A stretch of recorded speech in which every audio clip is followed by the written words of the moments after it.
votre vie, si vous voulez réussir, si vous voulez vous élever, si vous voulez changer de dimension, si vous voulez voir vraiment l'œuvre de Dieu se manifester dans votre vie, vous avez besoin d'avoir en vous la bonne image. L'importance d'avoir à l'intérieur de soi la bonne image. Parce que quand j'ai à l'intérieur de moi la bonne image, eh bien, justement, les choses vont pouvoir se passer à l'extérieur. Quand c'est juste à l'intérieur, ce sera juste à l'extérieur. Quand les choses ne sont pas en ordre à l'intérieur, lorsqu'elles sont tordues, faussées, lorsqu'elles ne sont pas justes, c'est difficile qu'elles soient justes et qu'elles soient puissantes à l'extérieur. Alléluia. Amen.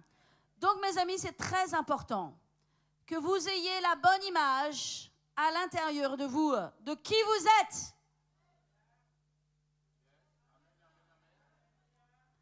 Trop de gens ont une mauvaise image d'eux-mêmes et ils veulent accomplir des exploits et ils demandent à Dieu des grandes choses. Trop de gens ont une mauvaise image d'eux-mêmes, ont un sentiment d'infériorité, se sentent coupables, se sentent mal à l'aise, se sentent incapables, se dévaluent, se sous-estiment. Vous ne pouvez pas d'un côté demander à Dieu des grandes choses et de l'autre côté penser que vous êtes à moins que rien. Il y a un problème là, il y a un déséquilibre.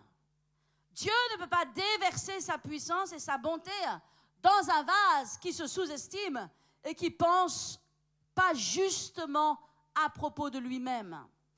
Je vous l'ai dit à l'introduction de cette parole que j'ai pour vous. Si vous voulez être béni, si vous voulez être prospère, si vous voulez réussir dans la vie, si vous voulez voir vraiment la main de Dieu, l'œuvre de Dieu se manifester dans votre vie, il faut que vous ayez en vous-même la bonne image.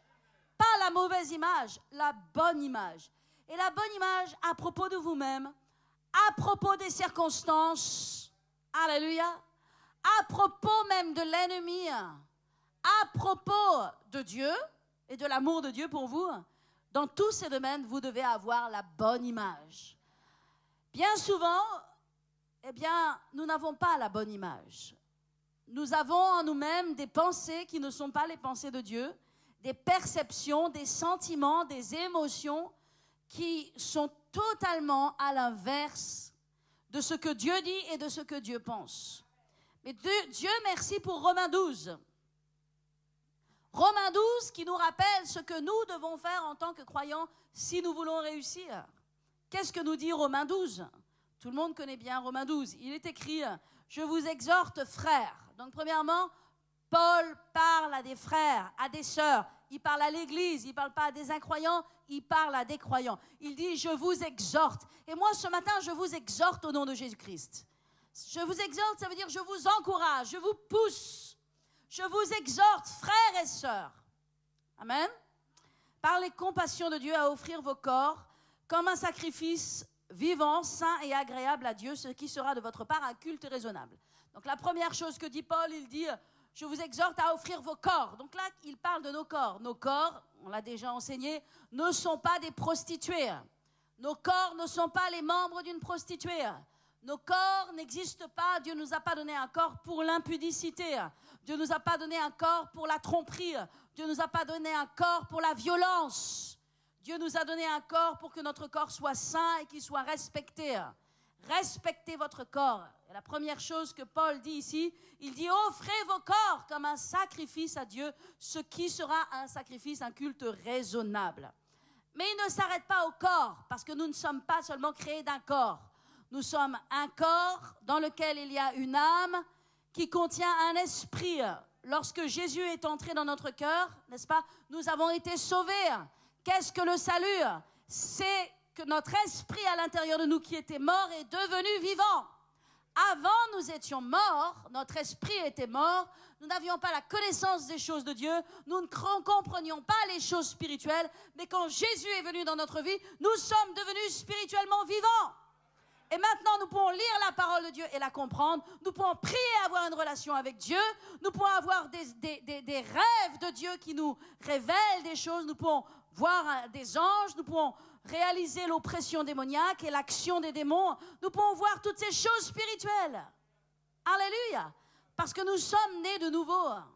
Alléluia.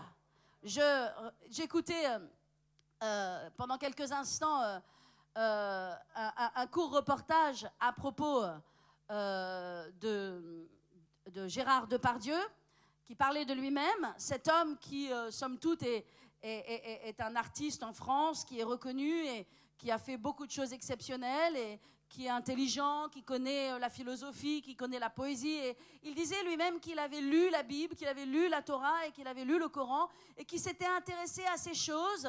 Et néanmoins, il disait qu'il ne croyait pas en Dieu, il pensait que Dieu est la vie. Il parle un petit peu comme beaucoup de Français parlent, pensant que Dieu est la vie. Dieu n'existe pas, mais la vie, c'est Dieu.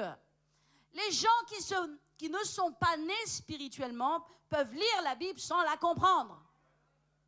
Mais parce que nous sommes nés spirituellement, nous lisons la Bible et Dieu nous parle. C'est un livre qui est vivant. Alléluia. Donc Paul nous dit, notre corps. Nous devons prendre soin de notre corps. Amen. Notre corps, nous ne pouvons pas faire n'importe quoi avec notre corps. Dis à ton voisin, ne fais pas n'importe quoi avec ton corps. Faites-moi un beau sourire. C'est important de le dire dans ce monde. D'ailleurs, c'était intéressant parce que dans ce reportage, il disait que notre société est un monde de pornographie. Et je trouvais que c'était juste ce qu'il disait de sa propre bouche. Il dit, mais vous savez, la pornographie est partout, les gens couchent ensemble et de tous les côtés. Et notre monde est un monde de pornographie, c'est vrai, mais pas l'Église de Jésus-Christ. Pas ceux qui connaissent les lois de Dieu. Donc, premièrement, ton corps. Mais ce n'est pas suffisant. Et il dit au verset 2, comment nous devons nous occuper de notre âme. Amen. Votre esprit, il est vivant, il est connecté à Dieu, il est puissant. Mais votre âme, si elle n'est pas connectée à votre esprit, si elle n'est pas renouvelée, elle peut être un boulet que vous traînez. Vous pouvez très bien avoir Jésus dans votre corps, votre cœur, n'est-ce pas? Mais traîner le boulet de votre âme. D'avoir une âme toujours déprimée, toujours découragée, toujours en bas, toujours se plaignant, jamais ne voulant se lever, jamais ne voulant faire l'œuvre de Dieu. Alors Paul nous dit que nous devons nous occuper de notre âme. Il est écrit au verset 2, « Ne vous conformez pas au siècle présent. Peuple de Dieu, enfants de Dieu, ne ressemblez pas au monde. Soyez différents du monde. Si vous êtes différents du monde, faites-en votre gloire. C'est merveilleux que d'être différents du monde. Nous ne sommes pas du monde. » Alléluia. Et si vous êtes persécutés parce que vous n'êtes pas du monde, et particulièrement les jeunes qui sont dans des milieux, dans des écoles, dans des lycées, dans des universités, où ils sont différents du monde, faites de votre différence votre gloire. Amen. Ne vous conformez pas. Ça veut dire ne soyez pas ressemblants. N'essayez pas de ressembler, d'imiter et d'agir comme le monde. Amen. Mais soyez transformés. Répétez le mot transformés. Dites soyez transformés. Comment est-ce que je vais être transformé? Comment est-ce que je peux être transformé? Sachant que tous les jours, j'ai besoin d'être transformé. Parce que si je ne suis pas transformé tous les jours, c'est ma vieille nature qui vient et qui prend la place. Tous les jours, vous devez dire à votre être intérieur qui va dominer et va régner. Est-ce que c'est votre vieille nature qui se plaint, qui critique, qui n'est jamais content, qui ne veut rien faire? Ou est-ce que c'est cette nouvelle nature que Dieu vous a donnée? Il est écrit, ne vous conformez pas au siècle présent, mais soyez transformés par le renouvellement. Que tout le monde dit le renouvellement de votre intelligence. Vous pouvez traduire aussi de votre âme, par le renouvellement de votre âme.